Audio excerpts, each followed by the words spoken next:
140 বছর পরে এরকম কুম্ভ মেলা আমরা গ্রহণ করছি। কুম্ভ মেলাতে অনেক সংস্থা থেকে আর আমাদের সন্ন্যাসীরা যারা রয়েছে তারা সবাই 13 তারিখ প্রথম অমৃত স্নান আমরা করেছি গঙ্গা গোমতীতে, যেখানে কি 3 ধারা রয়েছে, গঙ্গা, সরস্বতী, যমুনা।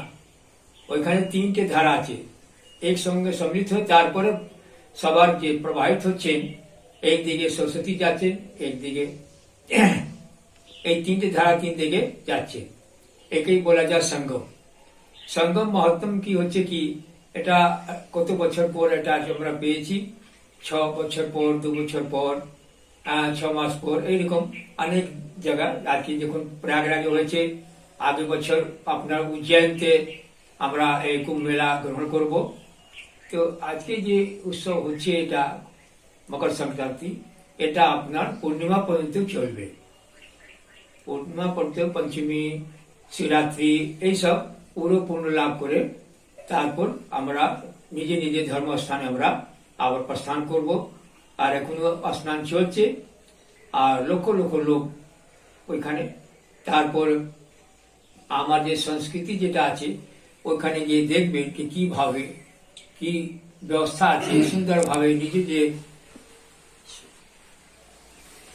শারীরিক মানসিক চিন্তা করে আমরা ওটা স্নান ধ্যান করে, আর যারা সমাগম হচ্ছে ওইখানে আমরা এই সম্বন্ধে আমরা ওনাকে জ্ঞান দেবো কি আমরা আজকে যে স্নান করছি, এই আশ্রমে থেকে এসে আমরা যে কুম্ভ মেলাতে আমরা আজকে এসেছি, এই ভূমিকে আমরা প্রণাম করব।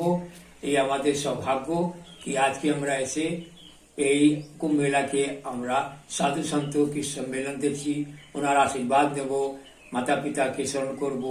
এই নিয়ে আমাদের এইভাবে ধর্মকে ঠিকভাবে নিয়ে চলবো, এইটাই আমাদের আছে। সবাই ছোট বড় সমান, সবাইকে নিয়ে আমরা চলবো, ধর্ম ঠিকভাবে মানবো, এইভাবে করে আমরা এই শরীরকে পূর্ণ লাভ করবো। ও